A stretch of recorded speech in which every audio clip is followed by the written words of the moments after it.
My name is Ethan. I was raised by a wealthy family for 23 years.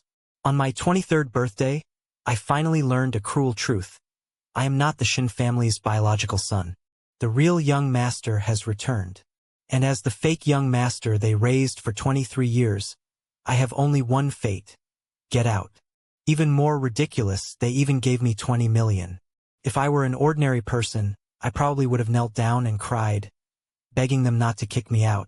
But I'm different. I couldn't even be bothered to finish reading the agreement. I just picked up the pen and signed it. Harrison was stunned. Eleanor was stunned too. Because only I know. I am not the protagonist of this world. I am a cannon fodder character in a novel. According to the original plot, after getting the 20 million, I would completely break down due to the gap in status and eventually vanish without a trace. But they don't know. Just now, I remembered the entire plot. So this time, I decided not to follow the script written by the author. When I opened my eyes, my first sensation was a splitting headache. It wasn't an ordinary headache, but the kind where someone is forcefully stuffing an entire encyclopedia into your brain. I lay in an unfamiliar bed, staring at the massive crystal chandelier overhead, and froze for a good 10 seconds. There was a knock at the door. Ethan, sir wants you to come downstairs. I was a bit confused at the time. Ethan? Who? The next second, a long stretch of memories that didn't belong to me at all suddenly rushed into my mind. Father, mother, mansion, school, banquet, and a name, Zachary. Took me about 3 minutes to finally sort things out. Ive transmigrated. Other people transmigrate as emperors or CEOs. At the very least, they get a system. Me? Great. I transmigrated straight into a cannon fodder character in a novel, and the kind who gets kicked out of the house in the very first chapter. This novel is called Above the Clouds. My role in the original story is very simple. To be kicked out of the wealthy family, create some angst, highlight the excellence of the real young master, Zachary, and then exit. That's it. Whenever I encountered characters like this in novels, I would usually remark, "Isn't this person just too miserable?" Now I finally understand that some words really shouldn't be spoken carelessly, because you never know, you might be next in a matter of seconds. I got dressed and went downstairs. There were 3 people sitting in the living room, Harrison, Eleanor, and the Shen family's lawyer. To be precise, starting today, they should no longer be my parents. The document placed on the table was not a birthday gift, but a family estrangement agreement. I glanced at it.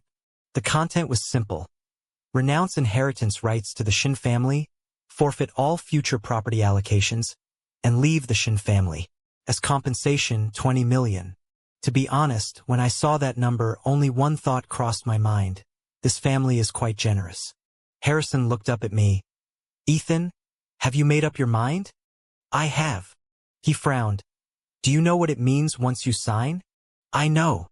You have no further ties with the Shen family. I know. From now on, the Shen family will have nothing more to do with you. I smiled. Isn't that even better?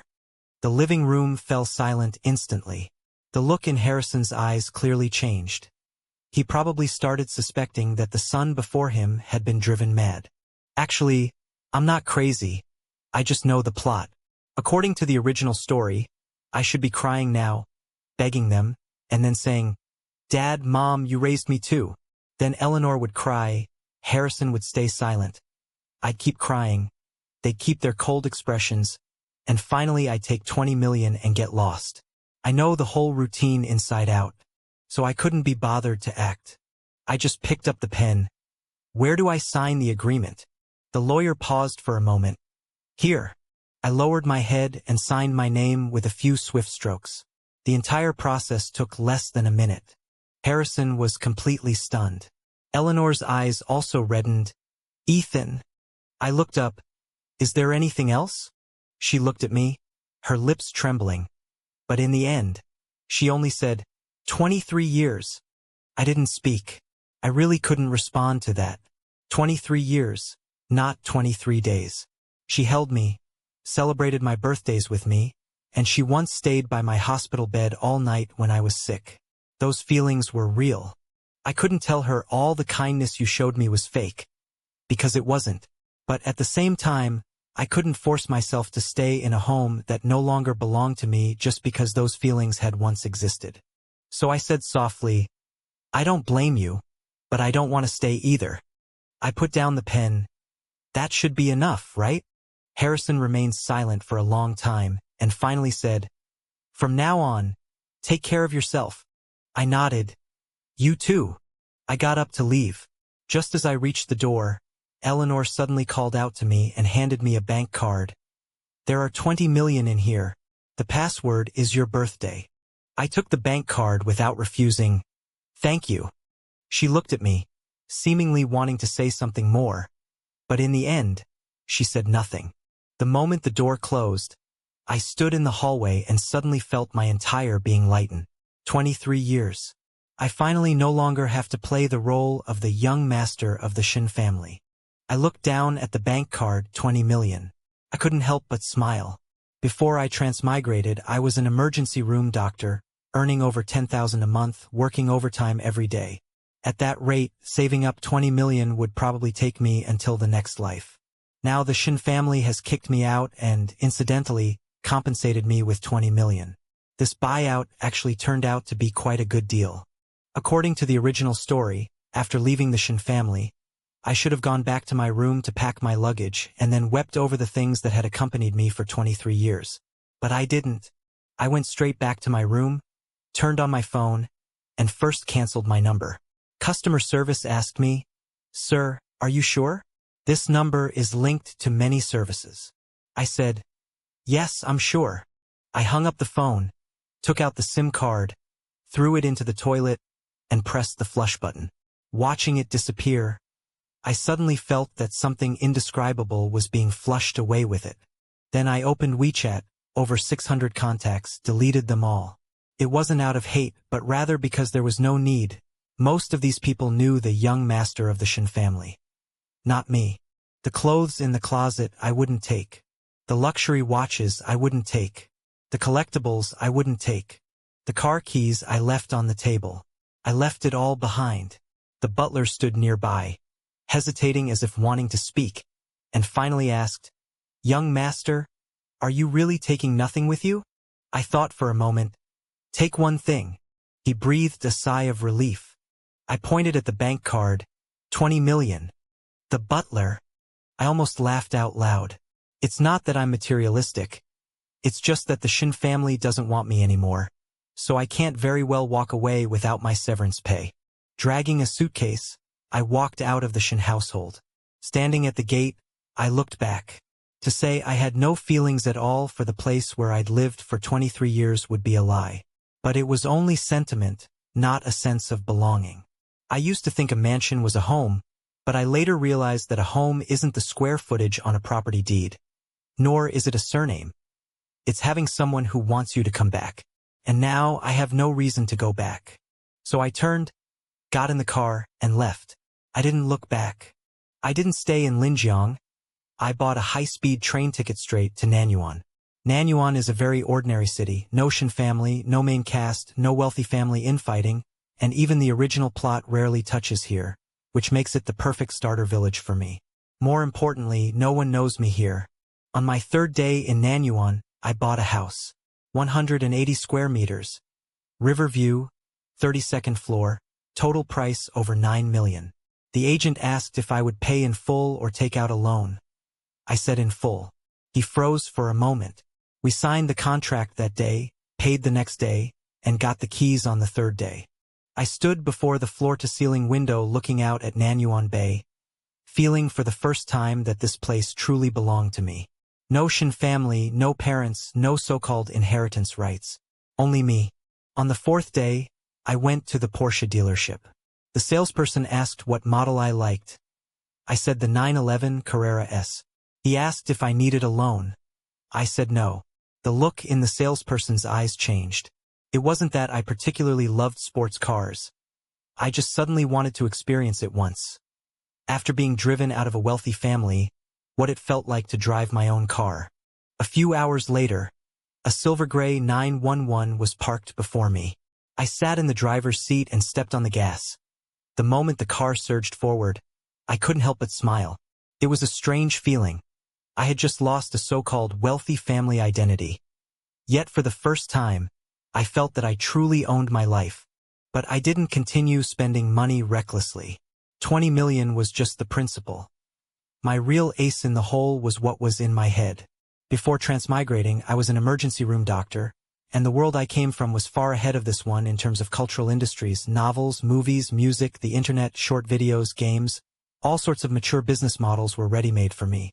However, I didn't plan to just copy directly. Copying 1 or 2 books is fine, but could I really copy for a lifetime? The truly smart approach is to take the creativity of the next few decades as a guide, and then create something new. So I decided to start with novels. I registered an author account with the pen name Over the Hill. My first book was titled Mystery, The Path of Awakening. I didn't copy any book from the real world. I simply recombined elements like mysticism, Cthulhu, steampunk, and suspense story, rebuilt the worldview, redesigned the characters, and rewrote the entire plot.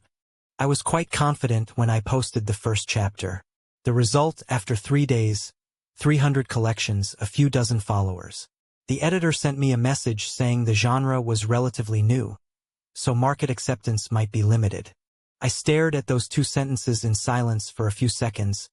Then I smiled, because I knew they didn't dislike it. It was just that the people in this world hadn't seen anything like it yet. So I didn't change a thing and kept writing.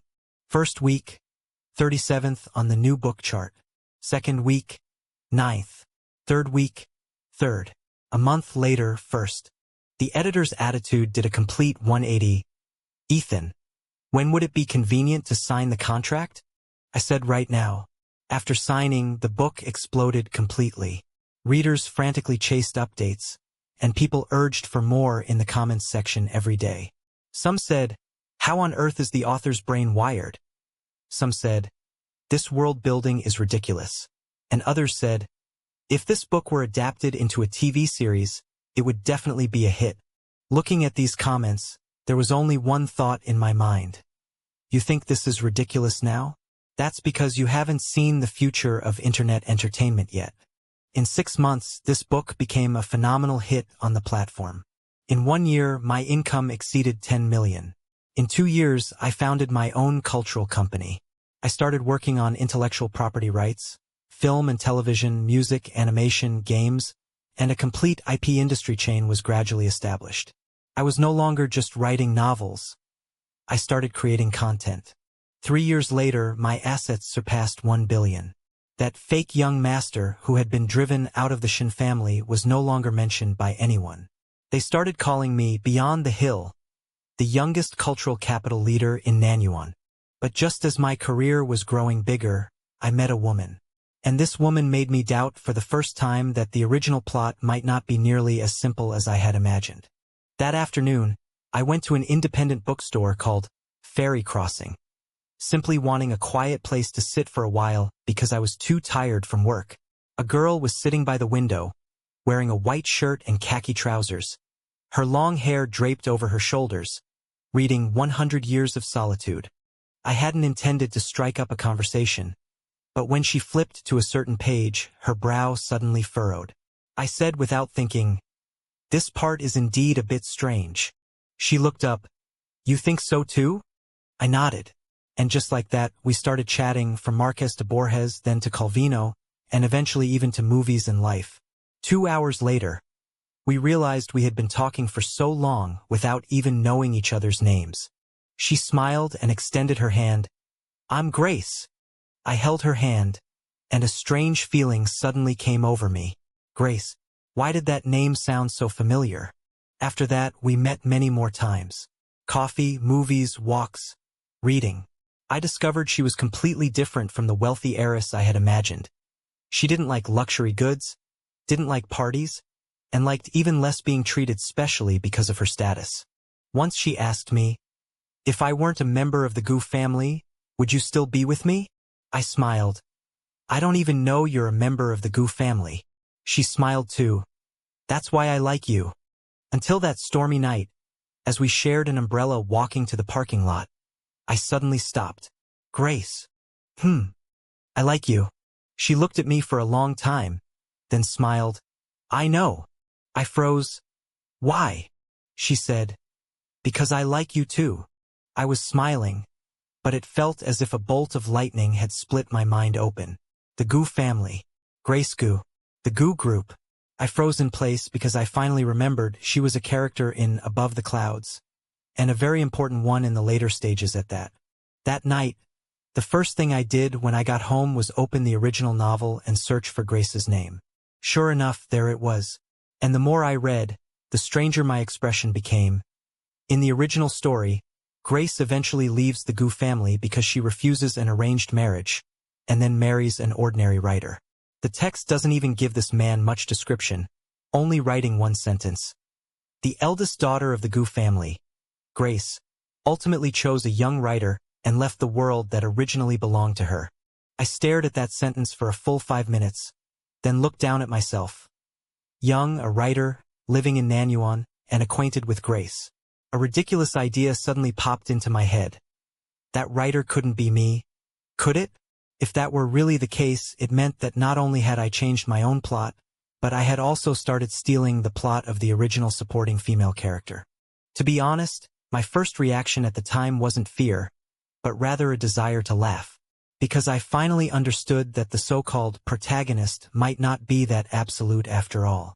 I, a cannon fodder character who was supposed to exit in the first chapter, have not only survived but also rewritten the original plot. Grace later told me that her real name is Grace Gu, Vincent's only daughter and the future heir of the Gu group. I asked her why she never told me, and she said it was because she didn't want to know whether I knew Grace or the eldest daughter of the Gu family. I remained silent. I understood this sentence. I was the same way myself. Before I turned 23, everyone called me Young Master Shen. Yet few ever asked who I really was. So I told Grace, "You don't have to live according to anyone else's arrangements from now on." She asked what if I didn't want to take on the Gu family's business. I said then I wouldn't take it. What if I left the Gu family? Then I would leave. What if I stayed? I looked at her. Then I'll stay with you. She didn't speak. She simply placed her hand in mine. In that moment I suddenly understood. I liked her not because she was the Gu family's heiress, but because we were actually the same kind of people. Both of us had our lives written by others and were now fighting desperately to take them back. After dating for 6 months, I proposed to Grace. It was at that same bookstore. I got down on one knee. "Grace, marry me." She smiled and nodded. "Yes." And so the problem arose. My father-in-law Vincent called and stayed silent for a long time, then asked me, "You want to marry my daughter?" "Yes." "How long have you known each other?" 6 months. "Do you know who she is?" "I know." "Do you know what kind of family the Gu family is?" "I know." "Then on what grounds are you marrying her?" I looked at Grace, then answered, "Because she is willing." The line went completely silent. Finally, Vincent just said, "Meet me." The first time we met formally, he looked at me, and his first words were, "What can you give Grace?" I thought for a long time. "I don't know." He froze. I continued, "I can't guarantee that I will always be successful, that we will never argue, or that she will never encounter difficulties in her life. But I can guarantee, whatever she wants to do, I respect. If she wants to stay, I'll be with her. If she wants to leave, I won't stop her. Because she is not my property. She is my wife." Vincent stared at me for a long time. Finally, he said, "Do you know what I fear most?" I shook my head. "I'm afraid she'll suffer with you." I smiled. "Then let time prove it." After we got married, I discovered a very strange problem. The original plot began to spiral out of control on a large scale. In the original story, Grace should have had a complete falling out with the Gu family this year. But in reality, her relationship with her father was gradually easing. In the original story, a company that was supposed to go bankrupt would have dragged down the Gu group, but in reality, that company secured funding ahead of schedule. In the original story, an important character should have gone to prison, but in reality, he suddenly resigned and went abroad. Even the career trajectories of the original protagonist group began to change. I realized for the first time that this world might not have a so-called fixed plot at all. The so-called original work might just be a future version I saw before I transmigrated. And my appearance is changing it. This thought made me truly relax for the first time. It meant I didn't have to worry about suddenly dying one day according to the plot. I could truly live my own life. That night, I was working overtime at the office when I suddenly received an anonymous email in my inbox. No signature, no subject, just one sentence. Ethan, do you really think you are a transmigrator? I stared at the screen, falling into absolute silence in an instant. Below the email was a photo that looked like a surveillance screenshot from a hospital 23 years ago. I recognized that hospital at a glance. It was exactly where I was born back then. In the corner of the photo stood a man I didn't recognize, but he was holding a baby in his arms. There was a date in the bottom right corner, exactly 23 years ago. I stared at the photo, feeling a chill run down my spine for the first time. I suddenly thought of a question. Why did I transmigrate? Others always have a system or a reason when they transmigrate, but I had nothing. I just woke up suddenly and then possessed a complete set of memories from a novel. Is this really just a coincidence? I began my investigation. 23 years ago, there were indeed 2 children born at the hospital, one from the Shen family and one from an ordinary family. On the very day the 2 children were born, there was a 40-minute gap in the hospital surveillance footage. Even stranger, the nurse in charge of that floor suddenly resigned afterwards, and a month later, her entire family emigrated. I continued digging and eventually traced it to a company that had already been deregistered. It was established exactly 23 years ago, and its sole shareholder was a collateral member of the Shen family, Michael, who happened to be Harrison's most trusted cousin. By this point, I basically understood. The switched at birth incident back then was likely no accident at all. I was just a child caught up in the mess. The real target may have been the Shen family, and I was merely the one used to cover up the truth. I reopened Above the Clouds, and suddenly noticed a very odd detail in the original work. After Ethan was driven out of the Shen family, the author wrote a line, "With the departure of the false young master, old secrets within the Shen family began to surface." I had never paid attention to it before, but looking at it now, I suddenly understood. Ethan's departure was not the end of the plot at all, but the beginning of another hidden thread. It's just that the Ethan in the original story died too quickly and never had the chance to investigate further. I, on the other hand, happened to survive, and so the truth hidden in the original story is now being unearthed by me, bit by bit. Michael made his move. Several of the Shen family's core projects ran into trouble consecutively. Partners withdrew, the funding chain broke, and stock prices plummeted. Harrison finally came to see me. But this time, he did not command me as a father. Instead, he stood at the door of my office and asked, "Do you know who did it?" I nodded. Ido. He looked at me. "Why help us?" I fell silent for a few seconds. "I'm not helping the Shen family."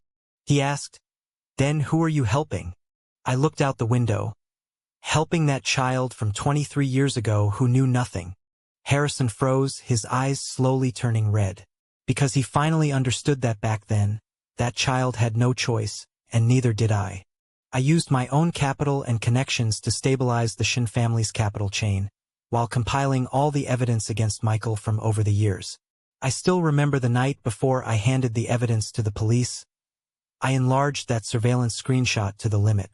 In the photo, a corner of the infant's swaddling clothes held by the man was faintly embroidered with a pattern. I compared that pattern with the family crest on the gate of the Shen family's old residence, and it matched perfectly. At that moment, I sat at my desk for a long time, a chill creeping inch by inch up my spine. The day Michael was taken away, the truth was fully exposed. Harrison stood in my office and said to me for the first time, "Ethan." He paused. "I'm sorry." I didn't answer. I had waited years for those words, but when I finally heard them, I didn't feel the relief I had imagined. I just felt very calm. After everything was over, Harrison asked me, "Do you want to come back?" I shook my head. No. "Why?" I looked at him.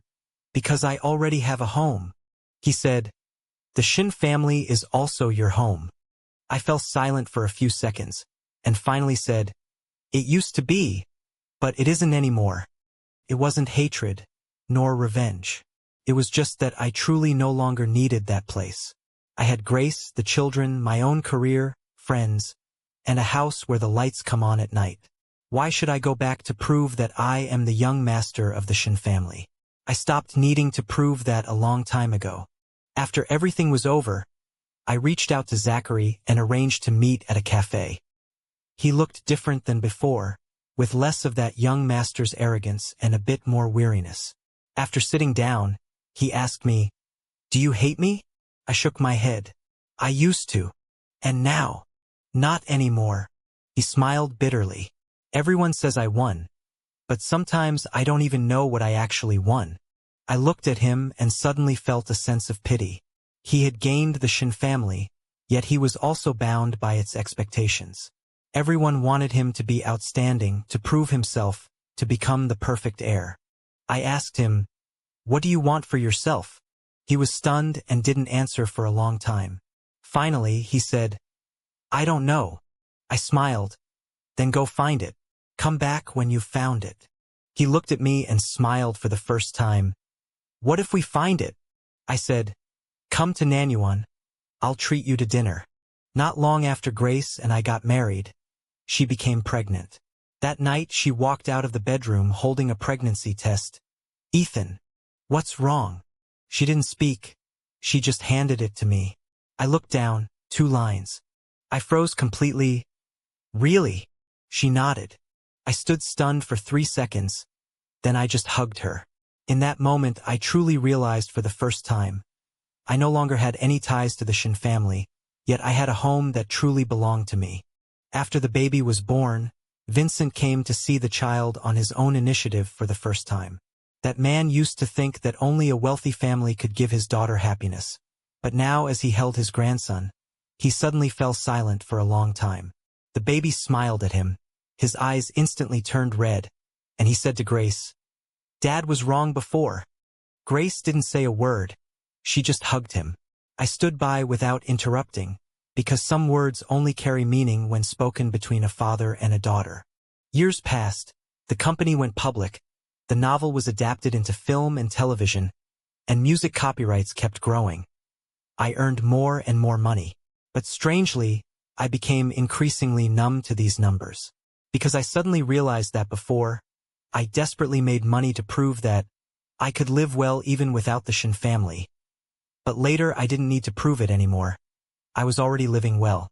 So I began to gradually withdraw from the company, handing things over to professional managers, traveling with Grace, watching the children grow up, and drinking tea with Vincent. As for the Shen family, we maintained a very strange relationship, not close but no longer hostile. This was actually the most comfortable state. Many years later, Eleanor came to Nanyuan to find me. She had aged a lot, and the first thing she said when she saw me was still, "Ethan, you've lost weight." I smiled. "Eleanor, long time no see." She looked at me and suddenly burst into tears. She told me that all these years, Harrison has been secretly asking, "How is Ethan doing?" I said, "Pretty good." She asked, "Are you really unwilling to come back?" I shook my head. "It's not because of hate, it's just unnecessary." She looked at me. "You really don't blame us at all?" I remained silent for a long time. The 23 years of raising me were real, and the hurt was real too, but that's all in the past. I don't want to spend the rest of my life punishing the past. She cried for a long time after hearing this, and finally got up and left. I didn't see her out, because some relationships can be forgiven, but that doesn't mean they have to start over. At the age of 82, I made a trip back to Linjiang. The city had changed completely. The old streets, shopping malls, and schools were almost nowhere to be found, and the Shen family mansion had been demolished as well. I stood there, suddenly recalling the year I was 23, dragging my suitcase with 20 million in my bank account, walking out that door. Back then, I thought I had lost everything. But looking back now, I realize, on that day, I lost only an identity, yet I gained a lifetime. After that, the Shen family and I became mere acquaintances, as distant as water. Zachary later gave me an old photo album. I opened the first page and froze. In the photo, a little boy of 2 or 3 was riding on Harrison's shoulders, beaming with joy, and Harrison was smiling too. I stared at the photo and suddenly recognized it. That child was me. In that moment, for the first time, I felt neither aggrieved nor angry. I just suddenly thought, so I had once truly belonged here. At least once, someone had held me with sincerity. Someone had loved me with sincerity.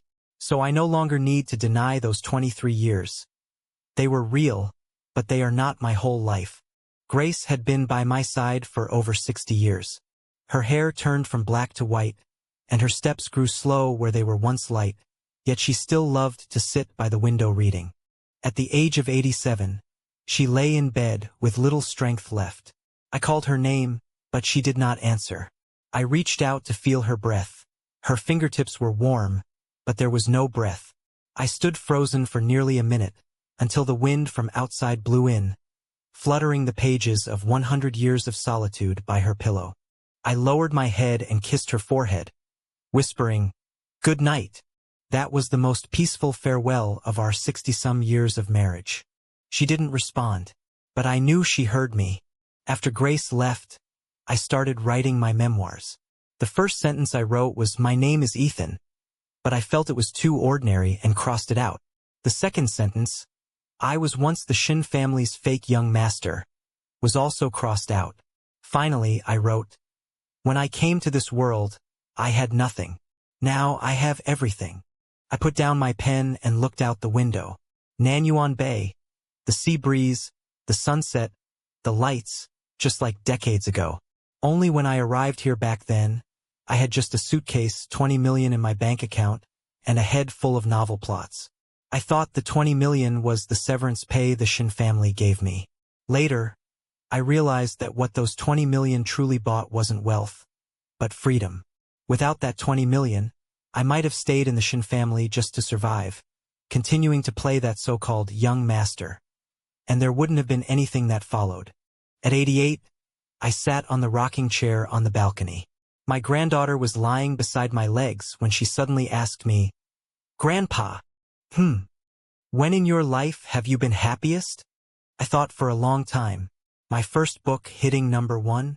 No. The company going public? No. Earning my first 100 million? Not that either. I looked toward the kitchen, where Grace used to stand, later my son and daughter-in-law stood, and now my granddaughter occasionally runs in to make mischief. I smiled. It was the first time I came home. My granddaughter looked puzzled. "Haven't you always lived here?" I shook my head. "I'm not talking about a house. I'm talking about a home." I leaned back in my chair, gazing at the distant sea, and suddenly thought back to that day when I was 23. Harrison asked me, "Have you really thought this through?" And I replied, "I have." In truth, I had no idea what my future would hold back then. I just knew that I didn't want to live according to a script written by others anymore. So I signed the papers, took 20 million, left the Shen family, went to Nanyuan, bought a house, bought a car, wrote my first novel, met Grace, got married, had children, and had a granddaughter. Later, I went through the truth about the Shen family, experienced Michael's conspiracy, and finally reconciled with Zachary. I have traveled a long way in this life, so far that in the end, I no longer care what others call me. Fake young master, writer, boss, capitalist, husband, father, grandfather, these are just labels. What truly matters is that I finally know who I am. Sometimes I wonder, if there hadn't been that time travel, if there hadn't been that baby swap, if I hadn't become the Shen family's fake young master, if they hadn't driven me away on my 23rd birthday, what would my life be like? I don't know, and I don't want to know. Because right now I am certain of one thing, I have no regrets. I don't regret signing that family severance agreement. I don't regret leaving the Shen family. I don't regret taking that 20 million. I don't regret going to Nanyuan. I don't regret meeting Grace. And I certainly don't regret changing that so-called original plot. Because I finally understand that so-called transmigration was never my golden finger, and neither was the 20 million. What truly changed my fate was that day when I was 23, the day I made a choice that truly belonged to me for the first time. Before I was 23, I always tried to be the Shen family's young master in the eyes of others. They told me how to speak, how to act, what I should inherit in the future, who I should marry, and what kind of person I should become. After I was 23, I said no to everyone for the first time.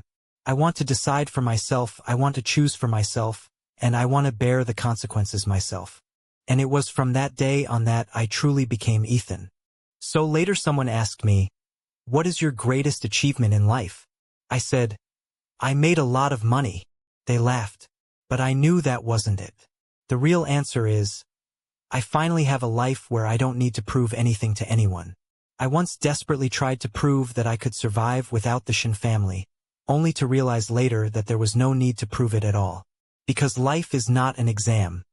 There is no need to hand in a perfect score to anyone.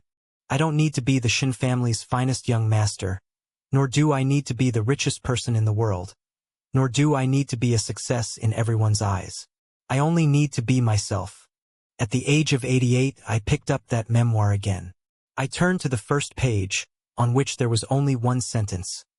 When I came into this world, I had nothing. Now I have everything. I looked at that sentence and suddenly smiled. The sea breeze from Nanyuan Bay drifted in through the window. A photo of Grace in her youth lay on the table, and my granddaughter's voice came from the living room. "Grandpa, dinner's ready." I answered, "Coming." Then I slowly stood up and walked into the living room. In that moment, I suddenly remembered the day of my 23rd birthday. If someone had told me back then, "Ethan, you will lose the Shen family," I might have been afraid. If someone had told me, "You will lose the identity that raised you for 23 years," I might have been sad. But if someone had told me, "In the end, you will have a home that truly belongs to you," I probably wouldn't have believed it. Because back then, I didn't know yet. Some departures are not losses but fate finally forcing you to walk out that door. So, if you ask me, did that fake young master who was kicked out of the wealthy family at 23 ultimately win? I will tell you, I won.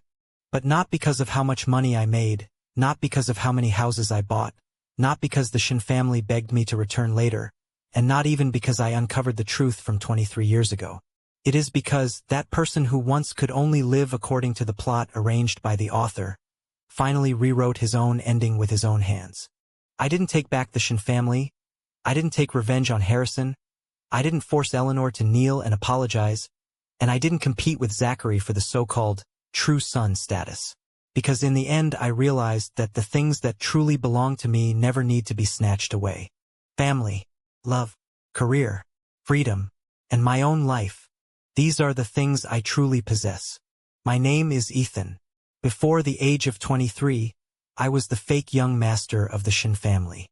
After 23, I was a young man cast out of a wealthy household. Later, I became a writer, a boss, a husband, a father, a grandfather, and finally just an ordinary old man. But if I must define my life, I would rather say this. I am someone who once thought of himself as mere cannon fodder, only to realize at the very end that I was never cannon fodder at all. I simply left the script others had arranged for me ahead of time, and then spent 65 years writing a life that truly belonged to me. And my story finally ends here. Not as the young master of the Shen family, not as some so-called transmigrator, but simply as a name, Ethan. A person who has finally become the master of their own story.